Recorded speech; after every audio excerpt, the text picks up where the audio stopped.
And welcome to Tell Me Your Story, New Paradigms for a New World. I'm Richard Dugan. We're bringing you choices and knowledge of those choices to help make your dreams come true. We're here on Sundays at 7 a.m. and 7 p.m., Monday mornings at 1 a.m., Wednesdays at 9 a.m. for a special edition of Tell Me Your Story. And we stream at those times at richarddugan.com. We also podcast these programs on SoundCloud, iTunes, TuneIn Radio, Spotify, Stitcher, Player FM, Blueberry, iHeartRadio, Amazon Music, and many other locations. And we are also on YouTube, where you can watch these interviews. I hope that at the very least you will click notification, even if you don't subscribe, and that's okay. I have never been into the numbers, folks. I know that everybody keeps telling me, Richard, you need to monetize your website. You need to do this. You need to do that. And I'm going, you know what? I am happy the way things are going. And people who need to hear what we have to share will hear it. And those who don't need to hear it, they won't. And that's okay. That's what it's all about to me. I take a little different perspective. I'm a little different in that way. I'm not going to say odd, just different. I'm unique, just like everybody's unique. We, pardon me. Yes, indeed. We will get that through the old windpipes there and move along here to tell you that if you'd like to support the work we're doing here, we would greatly appreciate that. We have a PayPal account. It is there for your security as well as ours. When they ask you for an email address to whom you are sending, richard@richarddugan.com. That's richard@richarddugan.com. We also ask you to spend time going into that quiet, still, calm, peaceful place. It's the place I found on this planet that nobody else can get to. I can put up a lounge chair. I can make an ocean in front of me, and I can kick back and just relax and listen to that still, small voice. And we hope that you will take time to do that. Well, today we're going to listen to I don't know how still that voice is, but we're going to listen to the voice of MichaelPeter Langevin. Travel tales from unknown realities. And MichaelPeter, thank you so much for joining us here on the program. I'm looking forward to this conversation. My pleasure. So give us, as we start in, just and then we'll dive into all these other subjects, a brief summary about this whole business of, and because I really love it, because it sounds to me like this is travel tales from not just unknown realities, but maybe other dimensions. Maybe it is in that quiet, still, peaceful, calm place that we go within to listen for that still, small voice and so forth.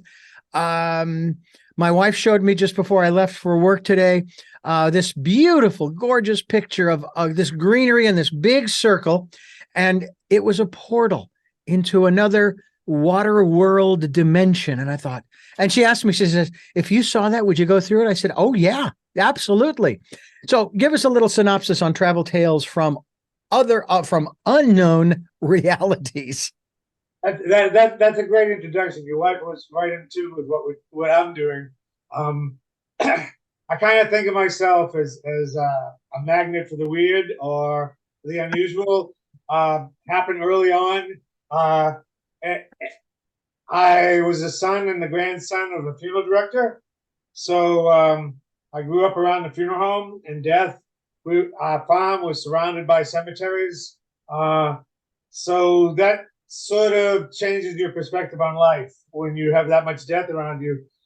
I've come to see our reality is only a slice of the onion of expanded realities, and been blessed to be able to walk through into some of those other dimensions, other realities, whether it's with witches in Salem or with shamans in the Amazon or medicine men in Africa. I've got to see ghosts and semi-miracles and magic that I guess I'm kind of unique in my own way. All of us are, right? In that I've had those experiences. I've traveled quite a bit, and I tend to call those things to me. And I just had, my wife actually told me a few years back, you need to put those stories into one book. And I thought, oh yeah, I never thought of that. So I sat down and wrote a bunch of my magical experiences from age 5 to 3 years ago when COVID started. And that's what the book consists of. Well, I can share with you an experience my wife and I had when we traveled to Ireland back around the holidays of 2002 to 2003. We actually were blessed to celebrate New Year's Day or New Year's in Ireland. It was a wonderful experience. But as we're driving from our first location, which was a hotel in Dublin, after we had gone in there, we stayed there, I think, 2 or 3 days. We were driving through the countryside, and we would go through these towns, these villages, if you will, and we would come across these cemeteries my wife wanted to stop at. And I'm going, oh my God, how morbid and so forth. But then I stopped myself and I thought, wait a minute. She wants to stop here to look at like the headstones and the statuary and all of that kind of stuff. And somehow, somewhere it struck me, there's nothing morbid about these cemeteries. Absolutely nothing morbid about it. Think about it. And this is kind of where my mind went. All these people that are lying here are the ones that established this town. And so on and so forth. And that's why this town is here, because of these people. And that kind of really flipped the switch for me in that context. I know that these days, a lot of people aren't being buried. They're being cremated. Maybe it's environmental. Who knows? But, nonetheless, that was one of the things that really touched me. And then I've had, and I'm interested too in experiences you've had with, some people don't like calling them ghosts, for example. They'll just say, they'll refer to them as apparitions. Okay. And you might say that, let's just say, the children at Fatima and Lourdes, they didn't see a ghost of Mary. They saw an apparition. That's how it's actually, I think that's the term.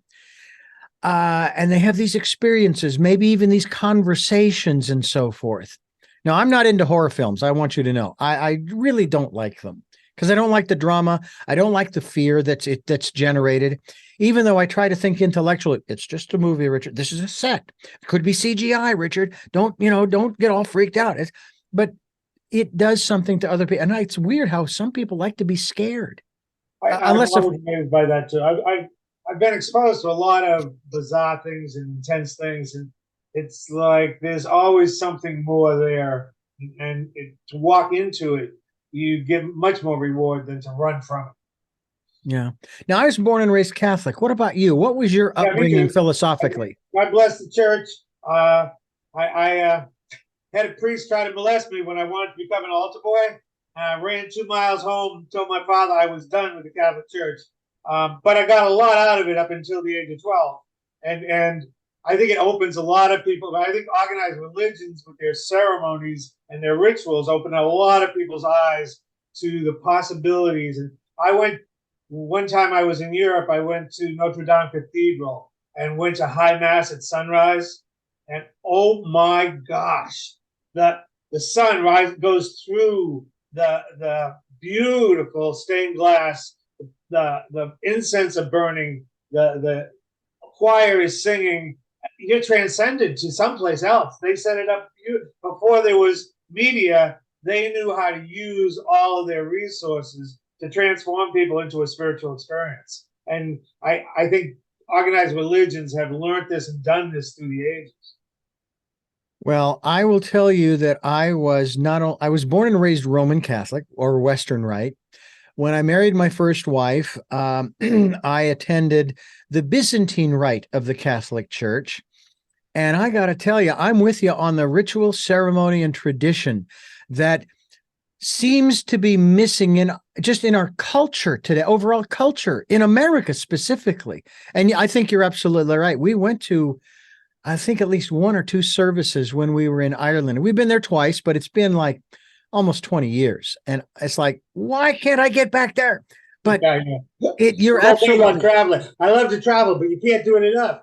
Yeah, no, you're absolutely right. Of course, my problem is I only want to go back to Ireland and then I want to stay there, or maybe that'll be my home base and I'll travel. Peru is that way for me. Yeah. MichaelPeter Langevin is my guest here on Tell Me Your Story. We are talking with MichaelPeter Langevin, and we're talking about his book and the experiences that he has had through the book Travel Tales from Unknown Realities. A fascinating conversation. I know that's coming. I can feel it in my bones. I can feel it up in here that because I want you to begin the process of sharing. When was the first experience you had that started you on this journey that's brought you here to this program? My father had decided that he wanted all three of his sons to take over his funeral home. I was the youngest of the three. At 5 years old, he brought me down to the morgue and he said, touch the body. And I didn't want to. And my father had fought in World War II. He was not a man you disobeyed. And I did. And when I touched the body, I swear to this day, some kind of pulse passed through from the body right through to my heart and gave me a whole different feel for death in general. I tell people, I often look over my left shoulder and see death floating there and say, well, should I make this decision? Should I take this action? And she says, I could take you any minute. So I've made a lot of rash decisions that way. Some of them have been tremendous. Some of them cost me a lot, but I never hesitated on that level because of that. And that changed my whole life. From there, my father had to back from the war, and we lived in a former mill town, Lawrence, Massachusetts, where they had built 4-story tenements without any elevators and very thin stairs. He couldn't carry the corpses downstairs, which was fine with me when he had people helping him during the days. But when he'd wake me up at 1 or 2 in the morning and say, I need help, there's no one around, I'd get out of bed and we'd go down. And I'd have to strap a dead body on my back and walk down the stairs, put it in the hearse, and then go with him to embalm it. Then he'd bring me home and I'd shower and get ready for school. And when I got to school, I'd say, none of those kids had to pick up a dead body, carry it down the stairs and embalm it. What's wrong? That gave me a huge perspective. As I got older, I became his apprentice, one of his apprentices, and during winter storms, he would leave me in charge of the funeral home while he went to pick up bodies. Late night in the funeral home, you can't help but seeing ghosts. Mm-hmm. I had one body sit up straight, which they do with rigor mortis, but it was the first time for me. I pushed it back down, checked all the vital signs. It was dead. I left the room, went and got a drink of my father's cognac, came back, and the body was sitting up again with this awful look in his face. Fortunately, another assistant of my father's brought in another corpse at the time, so I embalmed that first. And then I embalmed this body, and then I went home in a blizzard and went to sleep, and I had nightmares about these bodies and their spirits. I couldn't sleep. I went back to the funeral home, and my father had come back with another body. I told him what was going on, and he said, yeah, you're going to see a lot of strange things in this business. I just don't pay any attention to them. You know, your story reminds me of the television series of probably 10, 6 I feet don't know, under. maybe 6 They feet. my life. 6 feet under. My early childhood. Yeah. I used to get so angry watching that show because, they really caught it real. Yeah. And it really was a lot like that. Oh. Being in New England in the wintertime, they have to dig up the hole for the caskets with a backhoe. Yeah. They often catch old caskets without knowing it and spread the bones of the old corpse all over the snow. Being a teenager at that point, I took to going back after the wake and funeral and picking up the bones. My brother had given me a huge fish aquarium. I took to washing off the bones and keeping them in the aquarium, thinking, well, if you got to be a son of a funeral director, at least you can have a weird hobby. Nobody else has human bones in their room. But then I started having these terrible nightmares. It was like hurricanes of voices that I couldn't understand and strange things flying past me and at me. And it happened for over a week.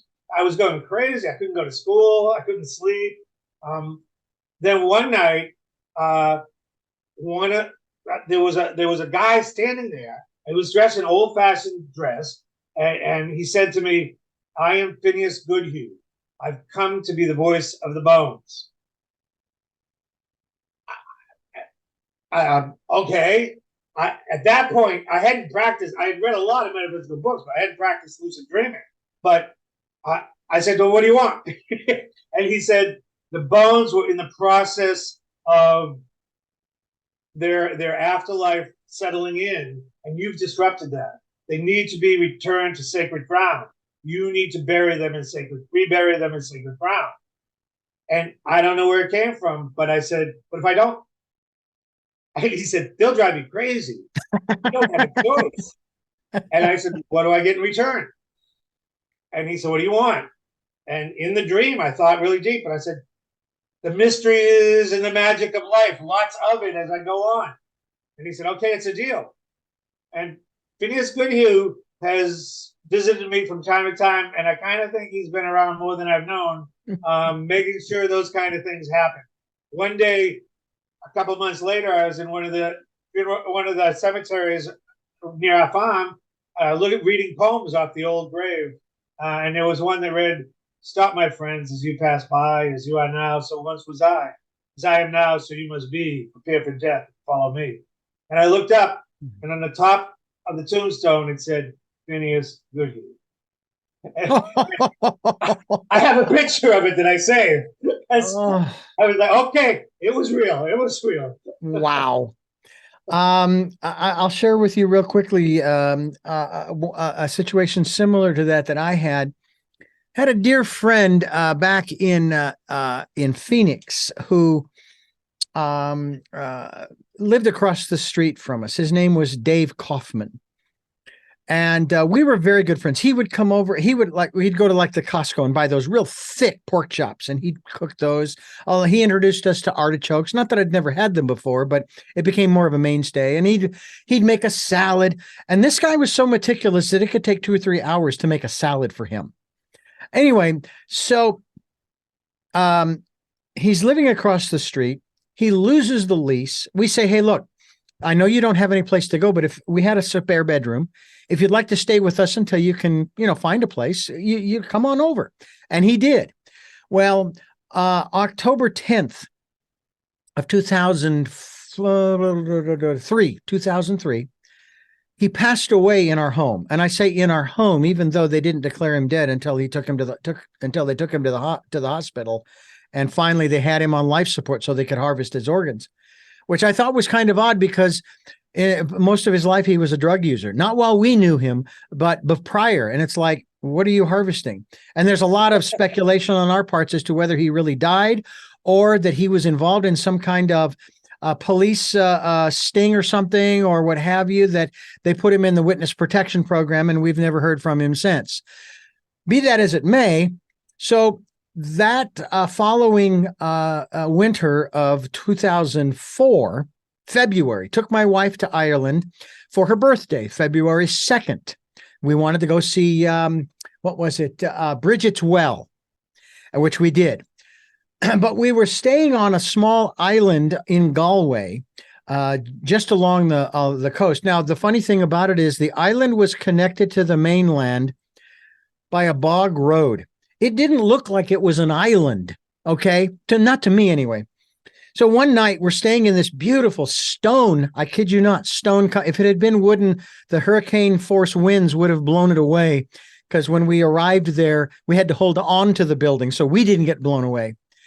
So one night I'm sleeping and I have this dream, but it's not a visual, it's only auditory. and we were going to go over to the Aran Islands, to Inishmore. And we did. And when we went to this area called, it was the graveyards of like the 5 or the 7 churches. And we're looking at different things. And I found this stone with a hole in it. And I was taking pictures of it. My wife is looking around at other things. I'm thinking like I'm taking pictures of it like it's the very first wheel of man. Wife comes over and says, "You need to come over here and see this." Now, in the dream, my friend Dave, I recognized the voice. He said, "And make sure you don't say anything bad in front of Bridget."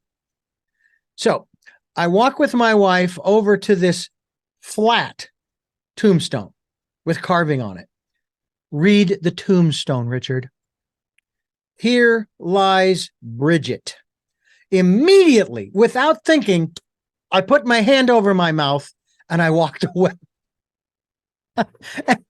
And I'm going, wow, that is freaky. But I wasn't scared. It was just, wow. I was like, okay, I won't say anything bad in front of Bridget. It's up to people whether they believe or not, but and I hardly proselytize, but I have met people and I've had experiences myself where things like lucid dreaming and astral traveling and speaking to the dead that have passed in dreams are very common, and I've been able to go to a friend's house on the East Coast and call him in the morning and say, "You got a new couch, right?" Just because I had a feeling from the dream. And yeah, how did you know? Those kind of things are possible, and some people live in those realms. Yeah. That we can. I feel that a lot of my deceased friends and relatives visit me in dreams, often with a message, just because they know I need it. Otherwise, I'd be dead by now. Well, my wife is retired. She spends most of her time in the cottage we live in. We've lived in for 17 years.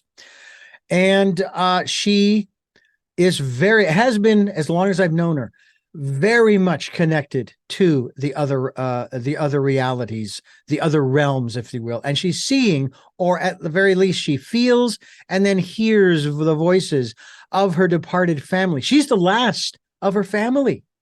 Her parents are gone. All of her siblings are gone. So she is the last one to, and I tried to put it to her this way, to be honored to carry on the McDonough name, okay? That you have been chosen as the receptacle to carry on the legacy in whatever fashion you choose to do so. And I find it interesting when I get home, she will share with me the stories of the day, of what she's experienced if she's had them. Sometimes she'll even text me and say, "I just saw," or "I just heard," or "I just felt that."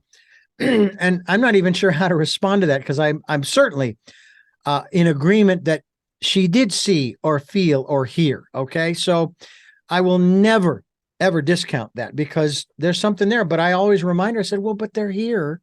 They're around you to let you know that you're not alone. Yeah, you may be the last one in physical form, but you're not alone. Your parents and your rest of your family are here to support you.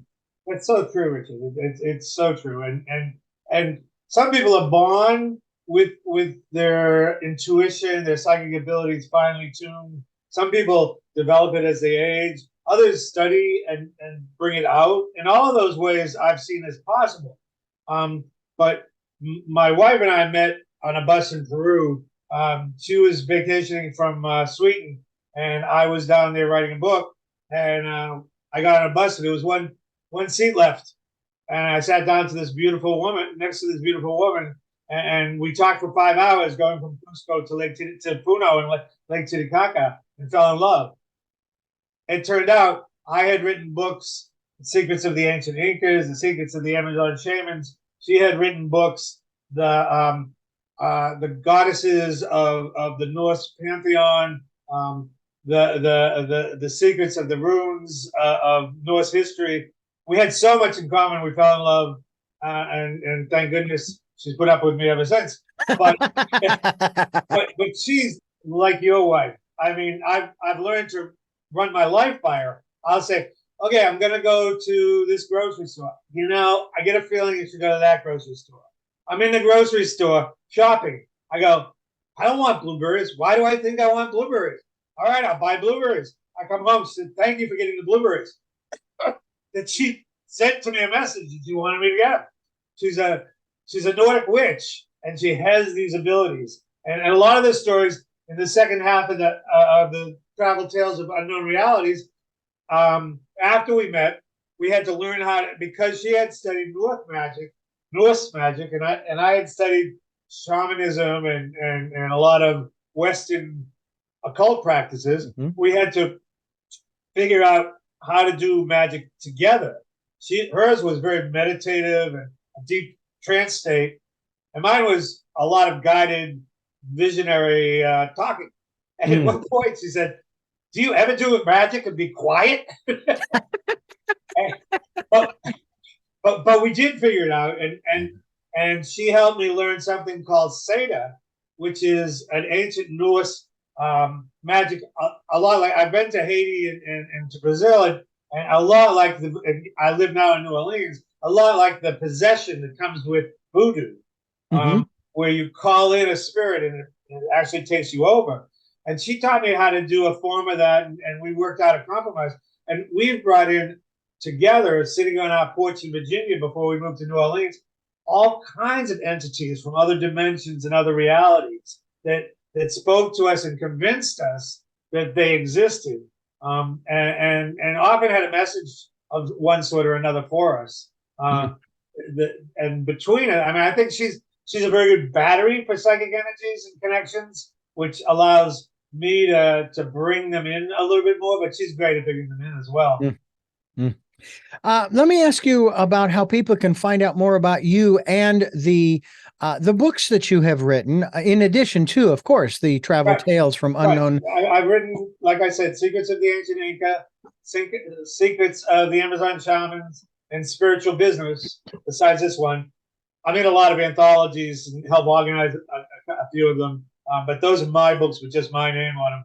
On Amazon, you can just look up MichaelPeter Langevin, and it's on the author's page. I have Facebook pages, one for author and one for just me, one other just for amusement, and Twitter, and they call it X, and we won't get into that, and Instagram.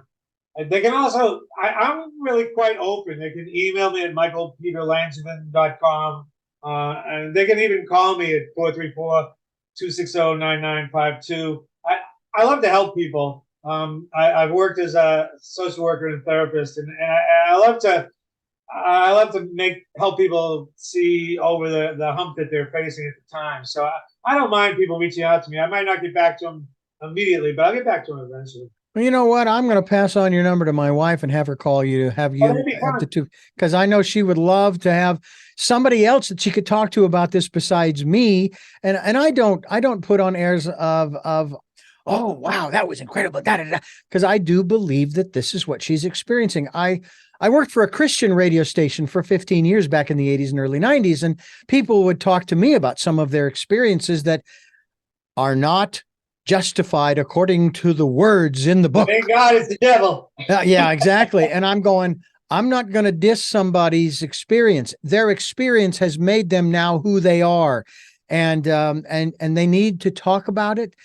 They need to share it with people so that it doesn't get bottled up and create other problems. So I'll pass your number on to my wife so that she can get in contact with you as we continue. I met this couple just the other day, and she started telling me about that she had experiences like our wives, and her husband went, yeah, and I said, well, so do I. I understand and believe in that. And she looked at her husband and she said, we're going to get this guy's book.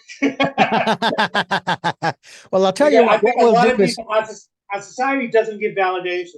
I know for that. It's kind of sad. People, you hear voices, they think you're going to put on a tin hat, or that you should be locked up. If you tell people you've seen people disappear or float off the ground, they're sure you're making up stories. Mm-hmm. And I don't need people to believe my view of reality or my experiences, but I know what I know, and I know what I've experienced, and society doesn't encourage that at all, sadly. So it's up to each individual to fight against the almost brainwashing of society. I believe in religions, and I've seen them do amazing work, both for individuals and for communities here in Latin America, all over the world. Hmm.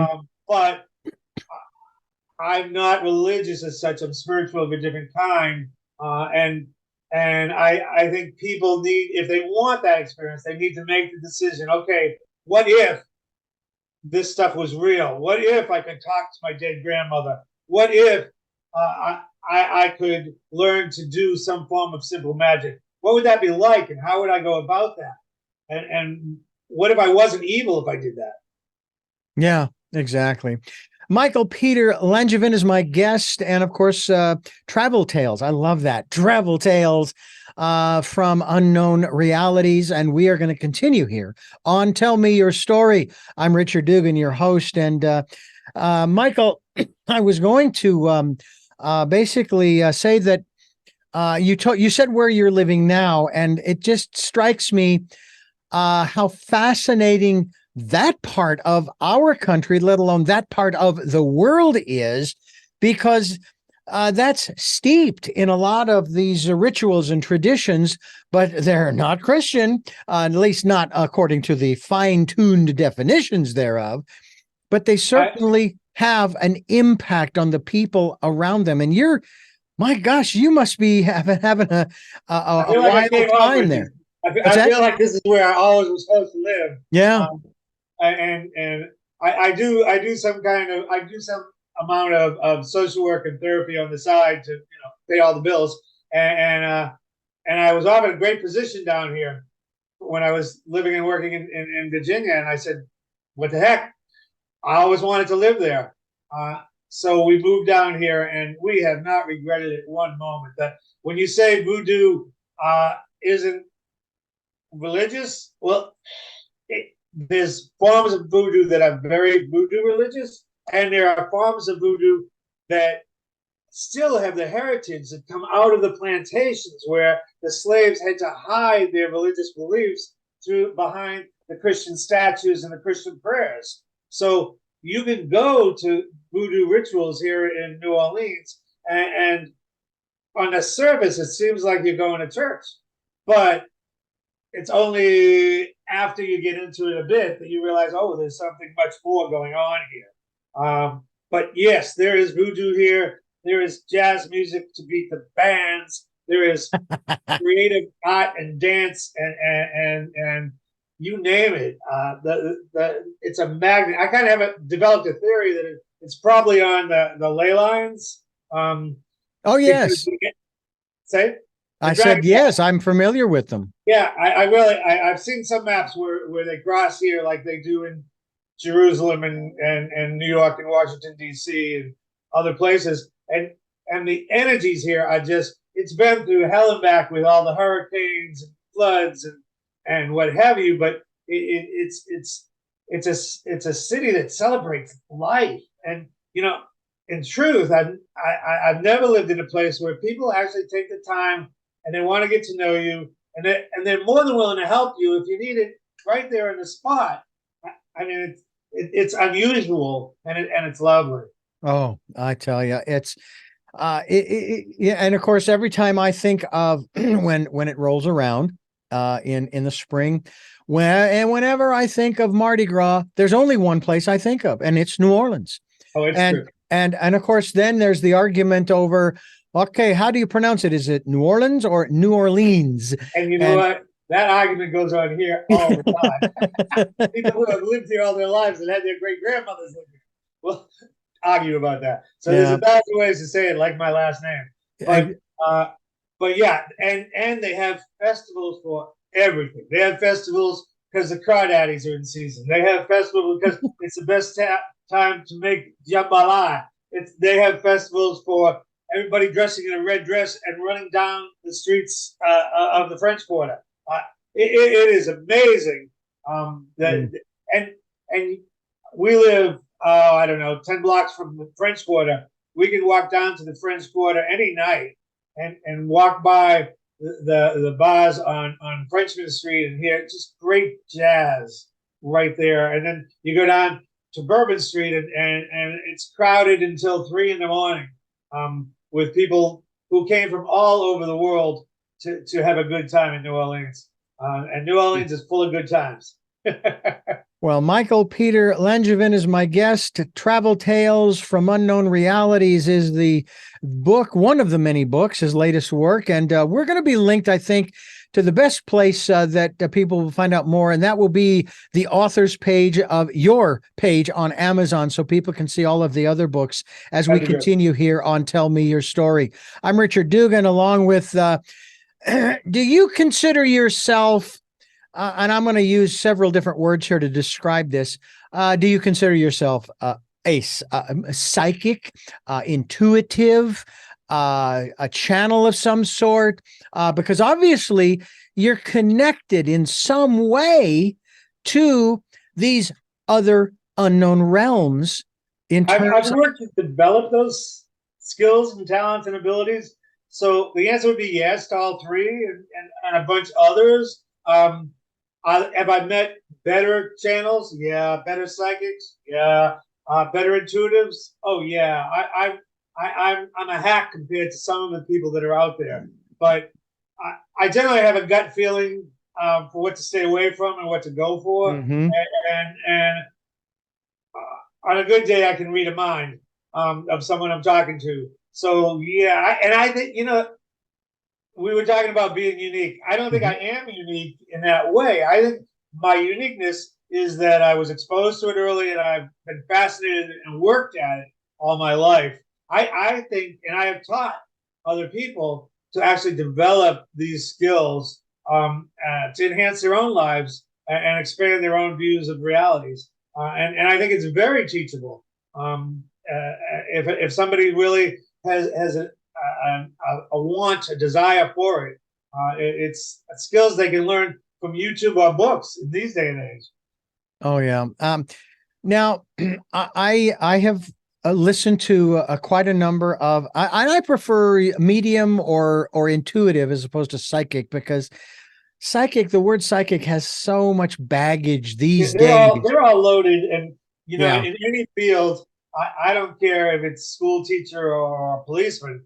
There's good and bad, and psychics renownedly hacks set up, call the psychic and get the answers, and then they train people to keep you talking and give you just enough of that everybody expects or that is universal to make it work. Does that mean there's not real psychics out there? No. It just means with all of this stuff, even if you know a lot about it or just starting into it, discretion is really what I urge people to use, because you have to learn to hear your inner voice. You have to learn to feel your gut, to know if this person is going to do me good, what this person is saying really sounds real, or this person isn't going to do me good, and what he's or she's saying sounds like they're telling me a bill of goods. Well, I have had a number of people pass out of this realm. As I mentioned before, a very dear friend of ours, his name was David Kaufman, passed away in our home back in 2003. And sort of the irony of sorts was we had plans to go to Ireland again for my wife's birthday in 2004. And we were going to invite him to go with us. He was that good of a friend, and so forth. And we would have paid for his ticket and all of that, And I'm sure he probably did go with us in spirit, if you will. And of course, that dream I shared with you. But since then, since January of 2022, I have lost my wife and I have lost a dear friend who lived another dear friend who lived across the street from us in Phoenix. He was 94, and he and I spent a lot of time in my recording studio transferring reel to reel and vinyl to the computer of the Utah Symphony Orchestra and so forth, because he was a percussionist under Maurice Abravanel and so forth. Then in February of that year, lost a dear friend through the radio station, who gave us some incredible gifts. We've got this beautiful picture he painted, I think it was, of these two little teepees out in the wilderness. It was just a gorgeous picture. Then in March, my wife lost her last remaining sibling. Late March, I lost my eldest daughter, my father's eldest daughter, my eldest sister. I'm sorry, sister, not daughter. I have no kids. And that was in March, late March. Then we swing around to this year. My father was so distraught that he decided he was going to join her March 1st of this year. And then I lost my best friend of 53 years. We went to grade school, high school, college together. And he passed on May 1st of this year, which is interesting because that was also the day in 1998 I was served with divorce papers at my place of employment. And I made a joke even that day saying, well, this gives a whole new meaning to the phrase Mayday. And I remember when my sister passed, I was hearing her voice following, hanging up the phone, getting that phone call saying, hi, Richard. Hey, it's going to be okay. It's going to be. And I heard that for several days, but I haven't heard it since. But as I tell my sister at the end of every program, Jeanette, I'm still listening. And that's a key right there, Richard. People can call in dead loved ones just by repeating to themselves, as you did and do 2 and 3 times a day. I'm really calling out to you, friend David. Please come to me in a dream and give me a message that you're all right, or something I should do different in life. And if they do this for a week or so, usually they'll have a dream with that person in it and with some kind of message. Sometimes you can't just decipher them, but usually there's a message there. Yeah. And I had a really good friend who passed a couple of years back, and I was doing that. And damned if I didn't have a dream. And he came through and he said, Michael, you asshole, you are supposed to be good at this stuff. I thought you were going to come over here and find me. I got to be the one to find you. This ain't right. Well, I'm curious. Have you ever made any kind of connection spiritually with anybody who is living today? It sounds to me like it's only those who are out of body. Well, I'll use my wife's story. When I met my wife, I was in awe on many levels, and one of them was that she was so intuitive.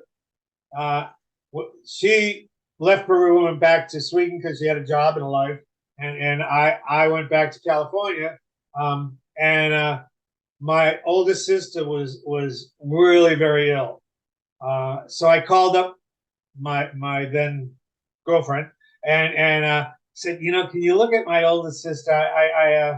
I'm really worried. And she always said to me when we met, I don't do dead people. I don't talk to dead people. I don't want anything to do with dead people. And she called me back a little bit later and she said, does your sister believe in angels? And I said, yeah, big time. She said, but she's really not doing well. I said, no. So I saw her in this, and she described her room to me, and she was surrounded by angels who were keeping her alive. And I said, thank you. It wasn't 3 months later she died, and she visited my wife, and my wife called me up and said, I saw your sister again. She passed, and she gave me a message that she had given her.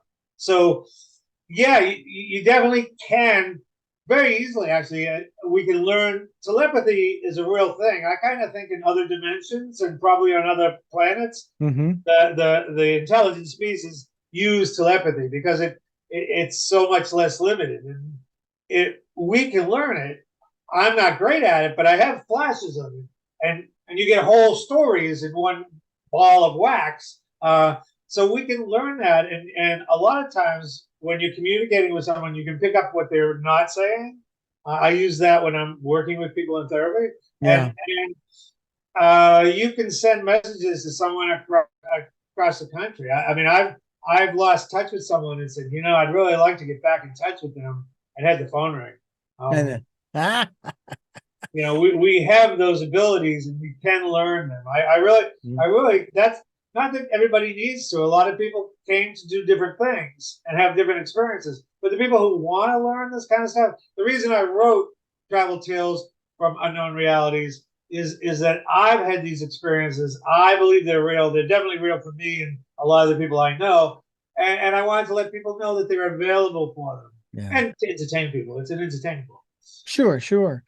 And I think too that it's going to maybe dispel some myths, if you will, that people have lived by they are not true, and maybe dispel some of the fear. Because I know there are people who are fearful of all of this because they're afraid that they will tap into some evil spirit. See, I take the perspective. I'm not a Jew, but I take the perspective of Judaism that there is no entity named Satan, the devil. Now, maybe there was an angel named Lucifer, okay, but that as the Jews teach it, that evil is nothing more than the lowest base nature of man.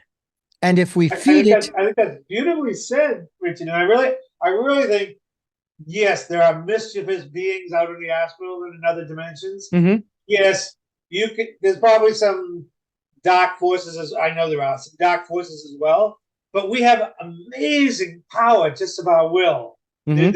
There are tons of books now out there, starting with Diane Fortune back in the turn of the 1800s, of protection rituals and banishing rituals that anyone I have people contact me and they say, we have a ghost in our house and he's making a lot of trouble. And I usually can walk them through on the phone how to banish that ghost. You're welcome to stay if you mean us well, but we don't want any bad energies in our home to be gone. Yeah. And that's very possible. But fear is really one of our worst enemies. Yeah. Yeah. It's what's been used to manipulate humanity through the ages. And when we fall in, it's like worrying. When we fall into it, we lose our power. Mhm. But if you can walk into your fears or say there must be something more, there must be a way around this, you gain great strength and power. Yeah. Great poem that was given to me in a big poster back when I was in my 20s, early 20s. Because as being part Irish, not as much Irish as I'd like, had my DNA checked. I think I'm only about 10%. Was hoping it was a little higher. But anyway, this poster that I was given referred to one of the attributes of Irish people, and that is that they love to worry.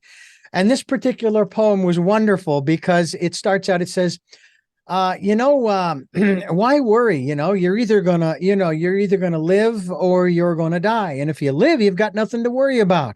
Or I should say, not live and die, but you're going to stay well or not stay well. You're going to get sick. So if you get sick, you only have two things to worry about. You're either going to get well or you're going to get worse. And if you get well, hey, nothing to worry about. If you get worse, you only have two things to worry about. You're either going to live or you're going to die. If you live, nothing to worry about. If you die, you only have two things to worry about. You're either going to heaven or you're going to hell. If you go to heaven, you have nothing to worry about. If you go to hell, you're going to be too damn busy shaking hands with friends to worry. And I still have that poem. Right, if those of us who don't believe in one God are going to hell, well, I got a lot of friends that are keep me company there. That's right. I like you. I don't believe in the devil, and I don't believe in a hell. No. But I do believe a lot of people have belief systems that they bring over when they first die. Yeah. And that they will pass through them with the time on the other side, which is a different time than we have, but that's real involved. Yeah. But no, they don't. They're not the end all and be all of society. No. To me, it's at different points in my life, I've had dark energies come at me for one reason or another, and been able to banish them without much trouble.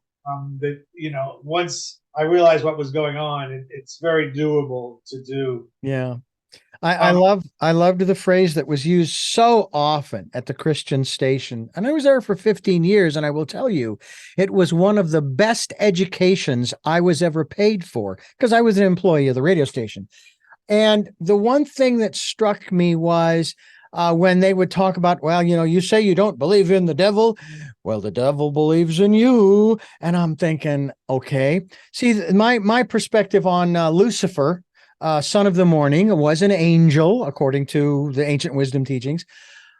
He was set up. See, my perspective is that God, whatever you perceive him to be, is omnipotent, omniscient, and omnipresent, knows everything, past, present, and future.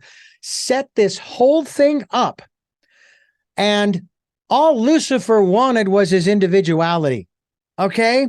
That's all he wanted. But no, you can't have it. And his individuality, of course, incorporated wanting to rule, whatever it was he wanted to rule. And I thought, wait a minute, he was set up just like Judas. Judas was set up because it was all in the plan, and that God has the script. He has the master script that goes from the beginning of time, if there is such a thing, to the end of time. So I do agree with this much. I'm not necessarily saying I believe in predestination and everything is already set in stone. It's not about that, because that's the material world. It's about how do I not react? God forbid, I don't want to react, because that's playing old tapes. How do I act in each of these experiences? And there's no, it really is. Predestined. Maybe when we're born, our life looks like a highway or a river, and there's a lot of off ramps and there's a lot of splits that we can go. Mm-hmm. And maybe we make those choices when we get to those areas. But two of the stories that I tell in Travel Tales to Unknown Realities are when I went to Africa. I was blessed to be able to go to Sierra Leone and Uganda. And in both places, I met medicine men who practiced their old religion of the area of one in Sierra Leone and one in Uganda. And in Sierra Leone, late at night, after this priest man told me of his beliefs and his religion's trainings, I swear he turned into a snake, a huge human-sized snake in front of me. Okay, does that mean belief systems are invalid because his could do that for him? Or does that mean his were valid in a different area or in a different way? I'm not in a position to say that. The woman that I met in Uganda was taking care of a huge village of orphans, her and a couple of other elderly ladies, because Ebola and AIDS had started there in Uganda and had wiped out all of the parents and people of age. So there were all these abandoned orphans, and they were working in a banana plantation to earn money to be able to live. She helped the man I was traveling with heal a man who had a heart attack, couldn't hear, and wasn't talking. He had never done a healing like that before, but she walked him through it, did a ceremony in her religious belief system, which was very different than the one in Sierra Leone. And this man, who I knew for a fact, I'd traveling with him for a week, couldn't talk or hear. He got back his hearing, his talking, and his logical thinking. These things exist. There's a lot of tools and a lot of belief systems that allow them to exist. I don't know that they cancel each other out. Maybe there's God and then there's demigods or lesser gods or other beings. Be that as it may, you can tap into a lot of entities on our plane of existence and on other plane of existence. I believe I've not only talked with the Inca gods and goddesses, but made deals with them. Mm-hmm. Some of them I'm really thankful I made. Some of them I kind of regretted, but they came to me and said I had come to do work for them, and I was like, no, you got the wrong guy. But after a week of torturing me in my dreams, they convinced me, and I agreed to do whatever they wanted if they let me go back to Boston and finish school and go on with my life. I ended up writing a book, The Secrets of the Ancient Inca, spending a lot of time in Latin America and Peru, and adopting both of my children from Peru. That was all part of my agreements with the Incan gods and goddesses. Things that don't usually happen to some college kid in Boston. Mm. I think entities exist, spiritual beings exist, and belief systems of many sorts bring about many results. So it's up to us to decide what we're comfortable with and what works for us. Yeah. It's interesting too. There's a commandment in from the Old Testament that kind of verifies that there are other gods, because Have it no says, false gods before me. have no God. Yeah. Have no other gods before me, and it's like, okay. And I have a friend of mine. Yeah, there's a lot of things. I don't take the Bible really as gospel. Some of it's good, some of it's good storytelling, Yeah. Carlos Castaneda type things. But they but there are a lot of hints that there's a lot more going on, and those people who want to do research into the Sumerian tablets, Yeah. The stories are retold, or were told first in a very different way, and history reflects in the earlier cultures, even Egyptian, but the Babylonian and what have you, the things that existed that then got retold in the Bible as the Christian way.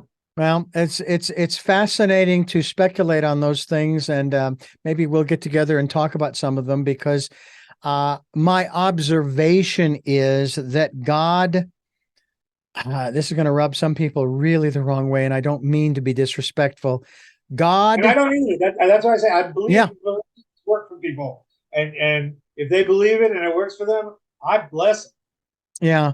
But my observation is based upon both Genesis, and I don't know where the story of Noah is, but that God condones incest. How could he do otherwise? Because where did the rest of the 8 billion people come from Adam and Eve? It was just them. Then they had their There's a two lot of questions sons. when you read the Bible literally. There's a Yeah. lot of questions, and as I say, if you go for the predated stuff, you get some behind the scenes stories that led to the stories the way they've come down to. I mean, we know the Bible has been edited a number of times. The conference of Assisi in 300, the St. James Bible, that it's been edited and rewritten, and things have been reworded and left out. So, yeah, but I'm not here to contest the Bible. No, It's a no, no, great no, book, no, and no, not at it all. served greatly for a lot of people. It's just there's a lot of other things. Yeah. One of the discoveries, I wasn't there. I haven't been. I'd love to see it, but they just made a discovery using the LiDAR radar from an airplane in the Sinai Desert of an ancient, huge palace city, that just has glorious buildings and things in it. And they actually, you can see it on YouTube. There are actually those who speculate that it was built by genies, that there was a race of genies, and that they built it. Yeah. I just say that's ridiculous. Except I was able to be in Morocco at one point and ride on camels across part of the Sahara Desert. And after about the fourth day, I was getting pretty delirious. And this being appeared to me on another camel who wasn't there really, and talked to me, and pointed out, when we stopped, pointed out this rock that he said I should give to the leader of the to the caravan at the end of the evening. And when I did, the guy was in awe. Where did you find this? We don't find these. This is a holy rock. You can't do anything with it but throw it in the fire, send it back to where it came. Okay, so I was delusionary and happened to see a rock and pick it up. I don't know. The guy, the imaginary being was very convincing. So, and he said that there were genies, and it was Muhammad who, of the Muslim faith, who fought a war against them and tried to, and pushed them out of the cities, and tried to convince people they didn't exist. Yeah. And that's so fascinating. That's the reason why I never discount anybody's experiences, no matter how bizarre by other people's And terms. mine are very. Yeah, yeah, exactly. I mean, my metaphysical primer that I started reading when I was a teenager was Autobiography of a Yogi. And in that, there are some remarkable stories. I mean, I got to tell you, the story when that Paramahansa was taken into a movie theater to watch what they referred to as a Crescograph. It was a film, and they come out, and he said, and his guru basically says, "You think that was something? Let me show you something else." And he hits him hard on the chest, right over the heart. And now Paramahansa is now able to see in 3 dimensions all around him. You think that the movie was spectacular. This is pretty cool. And I believe that happened. I Oh yeah, honestly no, do. no. Books and documentaries just reveal so much to us if people want to look. Yeah. It's amazing what's out there.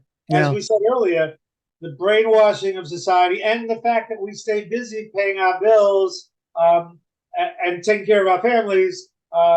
It doesn't leave us, and then we need to like be mindless just to recoup from that a lot of the Yeah. time. I don't begrudge people. I've lived that life. Yeah. I know what it's like. It's easy to do when you get the luxury to get away from it and you make other choices. But those kind of things have had. I mean, Edgar Casey is a very approachable book, and his book speaks. The Sleeping Prophet speaks of wonders such as that. And Yeah. there's a ton of amazing books out there that really tell of miracles and magic that can exist in people's lives. When Yeah. you, I met an Amazon shaman. I met quite a few of them, but I met one who I after the first time I went down in the 70s, I kept getting recommendations to see shamans. So I would work at a job, save my money, and go back for as long as I could afford to go back and meet other shamans. And I would always want their magic and their stories.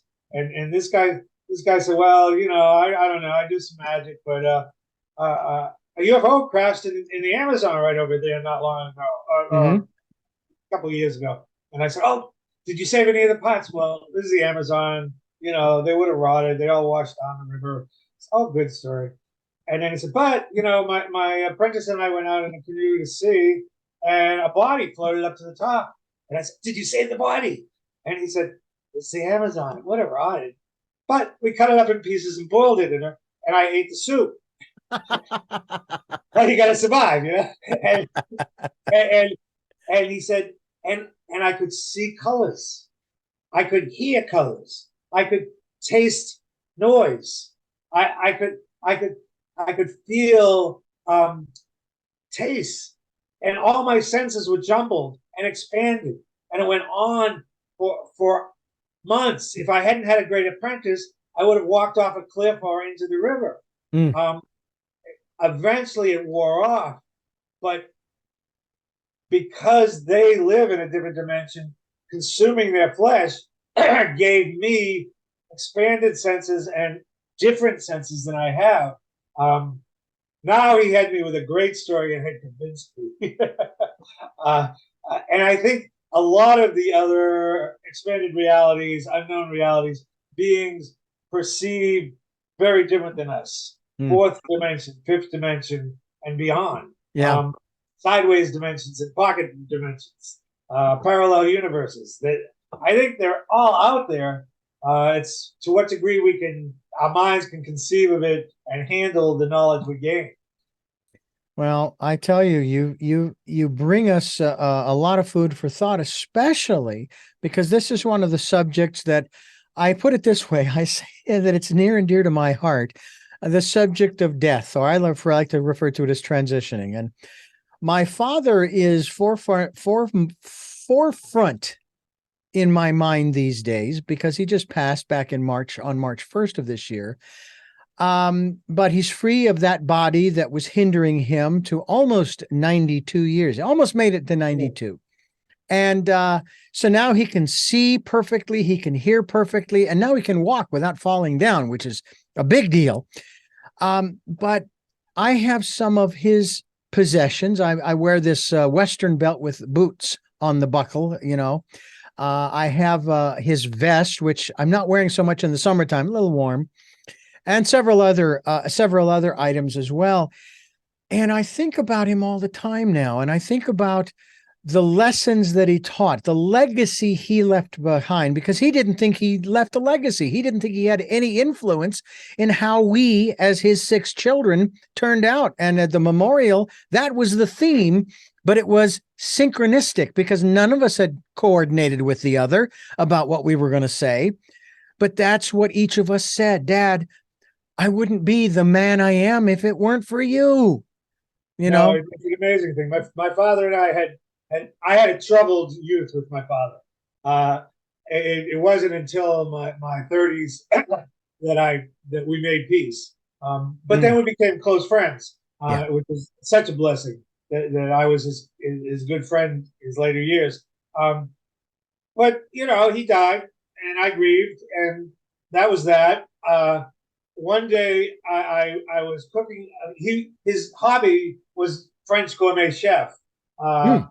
because he was very proud of his French culture, and he needed something to break up being a funeral director. So one day, I was cooking one of the recipes. He taught me to cook. I'm not as good a chef as he is, but I can cook. And I was cooking one of the meals he taught me, one of the recipes, and it just wasn't tasting right. And I hear his voice in my ear. And he says, "You forgot the saffron, and you really need to put some cognac or brandy in that to bring out the taste." And I said, my wife's working on something at a table nearby. And I said, "My father's telling me how to cook this meal." And she said, "Is he here?" And I said, "Yeah, he's here. Tell me how to cook the meal. Can I talk to him?" And I said, "Yeah." So she started asking me questions, and I felt myself talking not so much in my voice, more in the way he used to talk. Mm. And the two of them had a wonderful conversation about life, his experience after he died, and what he's experiencing over there, and what's important to him now. And, you know, the man still comes back when I'm messing up cooking a meal and tells me, "No, MichaelPeter, you got to do it this way. You forgot this." So we can have that closeness and shared experiences. Mm. I love it. A matter of fact, though I haven't actually heard, well, no, I take that back. I had an interview not long ago. We were talking a lot about this, you know, and talk about what I was hearing and so forth. And my guest said to me, they said, "Okay, Richard, you know, you can certainly put questions out there, but you need to listen faster because if it's your father, for example, that you're asking the question, he already knows the question. Okay, so just if the question starts to rise, let it rise, but let it go because the answer's already coming because he already knows." I've been listening for the last 3 days since I went to a service in San Ynez, California. I went to the old mission out there where where they offered a mass in his name. I had asked back in March if they could do that, and they said no problem. So I decided I was going to attend. So I took the canister with my father's ashes with me, and I wasn't planning on this. They actually put them up on the altar. And of course, then I was holding them, and the priest blessed me with holy water and said a beautiful prayer and so forth. Again, that ritual and that ceremony was so Oh, it's so wonderful. special. And so after that, I started listening to one of his favorite artists that he listened to, musicians, when he was growing up in the 50s, especially, and 60s. He loved cowboy music. And this artist, Marty Robbins. So I said, "Spotify, play Marty Robbins." And for the next 3 days after that, that is all I listened to. And then I realized, not that I didn't already know this, but it was like it really connected with me. Yeah, I now know why he likes this music. I mean, we've got great storytellers down through the last several decades of my life, like Harry Chapin and John Denver and Dan Fogelberg and Gordon Lightfoot and many, many others. But in his day, he just loved those cowboy stories, whether it was cattle drives or gunfights at high noon or what have you. And it's like, in spite of the fact that and I know you can say this too, I have no regrets as far as my life, my relationship with my father. There was nothing left unsaid. We both shared I love yous. He was always telling me over the last 20 or 30 years, but even before, but more so directly, how proud he was of me in our conversation, not to take anything away from my siblings. And so and yet there are so many other people on this planet who have regrets. Oh my God, I wish I had said this. I wish I had said that. And I tell them all the time on this program, I don't care if you're estranged. Don't wait. Don't Right. wait. And the next level of that, don't wait. I mean, he who hesitates is lost. What Yes. you don't say, it goes unsaid. And it's very important. I'm sorry goes a long way. Sure. I love you goes a long way. Oh, But yeah. beyond that, what I tell people when they ask me, and because of my who I am, they do, what can I do about it? I say you can still have a conversation with them. You can sit down on the couch and say, what if my mother was here and we were having a conversation? What would it be like? And you can either write down what you think, or you can just hear it in your mind. And after a little while, you'll start writing down things that you would never say or you would never think. Yeah. And then you've connected with someone on the other side who really, and you can say those things that went unsaid and that you're sorry about so that you don't have the regrets. Yeah. They know, like you said, they can read our minds. That's right. They can't come through easily all the time, but when they do, they know, and there's a solid connect. Yeah. It's such a special experience. I mean, I remember coming down the hill the morning after I was told of the loss of my best friend of 53 years. I'm 63, so I have known him 53 years. And I met him when I was 10 years old, and we stayed together through grade school, high school, college. And I'm saying to myself as I'm coming down the mountain here in Santa Barbara, I just want to cry. I want to cry over him. And every time I thought about him, all I could do was laugh because of the things that we experienced together. Where I remember when we were in junior college together, and I was there 3 semesters. So the first semester we signed up, he dropped one class after a day. Next semester we signed up for classes. Day after we signed up, he dropped one class. And then we continued on. Third semester, we signed up for all our classes. He came to me and he says, "You remember the last couple of semesters I would drop one class? Well, I did it again, only it was so much fun. I dropped all my classes." And that's all. And I just would laugh. I mean, it was that kind of a relationship. I'm sad that he's gone. But he and I also, I would always tell him, and this was what was interesting. He came out to me when I was like 19 or 20. And I said, "What do you want me to do with that? You're still my best friend." I mean, it's not that I don't care. It's just, it's irrelevant because we've known each other for so long. So when I would tell him as we're on the phone or even in person, "Hey man, I love you. I love you. I love you." I would tell him that I loved him. And, and I didn't let that go. And it wasn't a sexual thing. It's just, as a matter of fact, I'm going to share with you something that now, hang on one second here. And, we have animals, and I would think that you would have the experience also that animals are also a means by which, our ancestors, my father and sister, would come through. Well, my wife I'm kidding you not, as we're having this conversation, here's the text. "So I'm standing on the porch looking at the view and turn around to go back and into the kitchen. And Angus, who is he'll be 11 years old this December. He's a big black 100-pound King Shepherd. And Tess, who is probably 13 or 14, she's a tiny little female tuxedo kitty, are standing side by side waiting for me to come in." And to me, that is part of the protection that her family, let alone the 2 animals, who are, he's her protector, Angus, they're watching over her.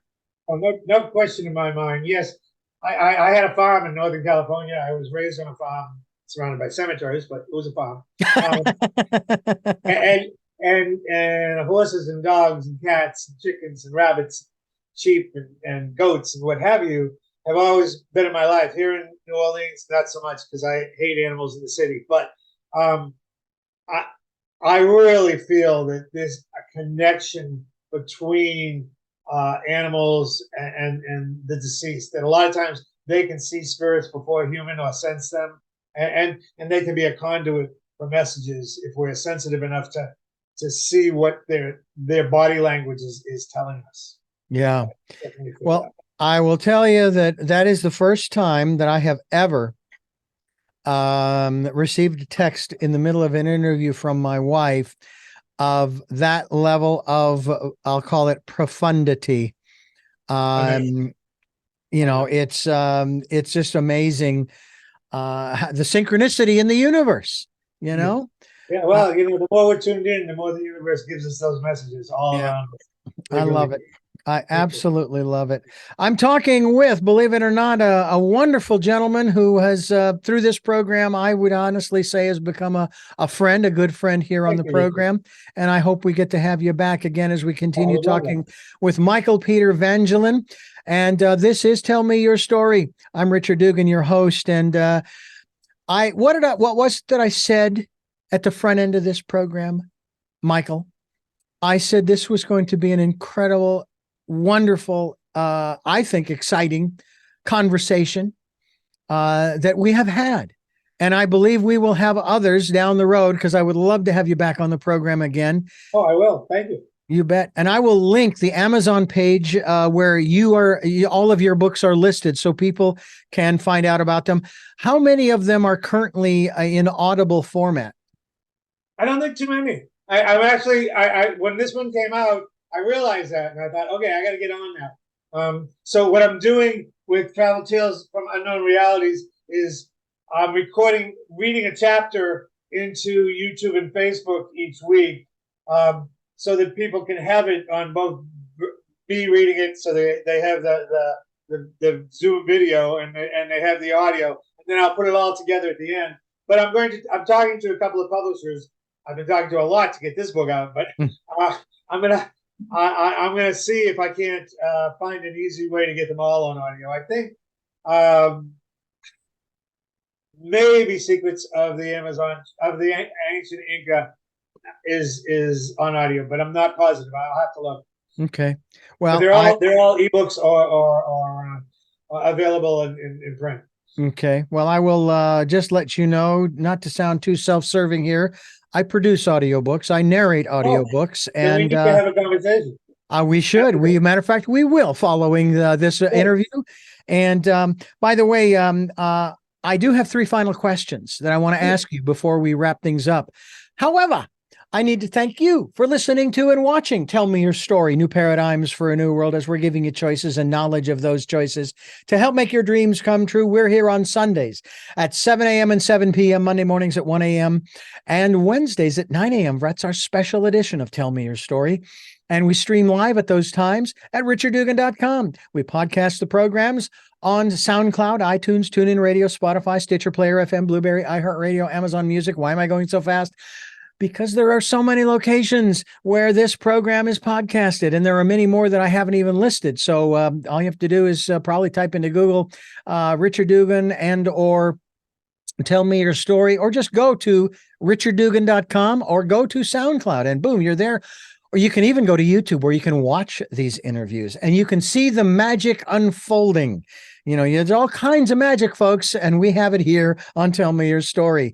We also ask that if you can support us financially, we would be gratefully appreciative. We have a PayPal account. It is there for your security as well as ours.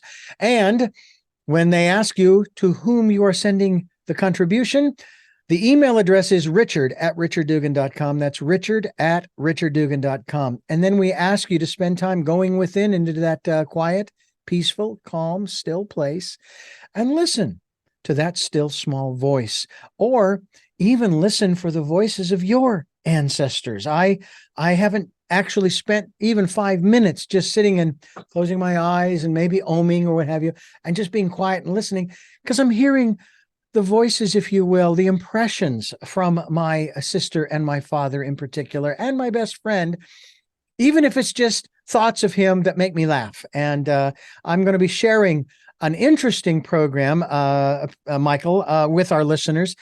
My best friend and I of 53 years, back in the early, I'm talking 1981, 82. I was in this business for no more than 2 or 3 years. We would go into the station I was working for when they went off the air at night, and we would play radio. And I recorded those on reel to reel. Now I've gone back and listened to them, and I was amazed. I could have done them today. They are that good. I was dumbfounded. It was fantastic. So we'll be bringing those to you folks as well. Well, with all that said, and maybe too much, we're now going to go to our 3 final questions for our guest. And the first question is, who is MichaelPeter Langevin? Well, I'm a husband, father, lover of life, explorer, teacher, assistant for those in need, and a person who just loves evolving and trying to be brutally honest with himself. What is your life's purpose? My life's purpose is to evolve and expand and help other people to evolve and expand. And finally, what was your best day? Well, I'd have to pick 2 of them. One, when I adopted my children in Peru. Never like going from being never having children to having 2 immediately young kids. And my best friends to this day, and they're in their 30s. And the other would be when I met my wife, also in Peru. She's my other half. In truth, I don't believe in this soul twin flame thing, but she's really someone I didn't dare hope would be in my life. And she edited this book and made it probably twice as good as it was with my writing. So I've got a lot of thanks to give her. Absolutely. Absolutely. Well, you know what? It sounds to me like we need to have the 2 of you on a program to share your stories as you've traveled through life together. That would be great. I'm trying to get an American English book out. Her books are both in Swedish, and they do extremely well in Sweden, but they don't do much good for people here in the States.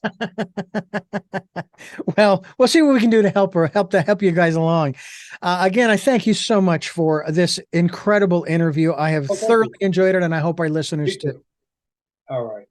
All right. Well, many blessings to you, and to you. Thank you again for listening to and watching Tell Me Your Story, New Paradigms for a New World. And until our next podcast, videocast, love to Lal. Jeanette, I am still listening. Dad, I know you're happy because I am. And my dear friend Doug, I'm happy because every time I think about you, I laugh.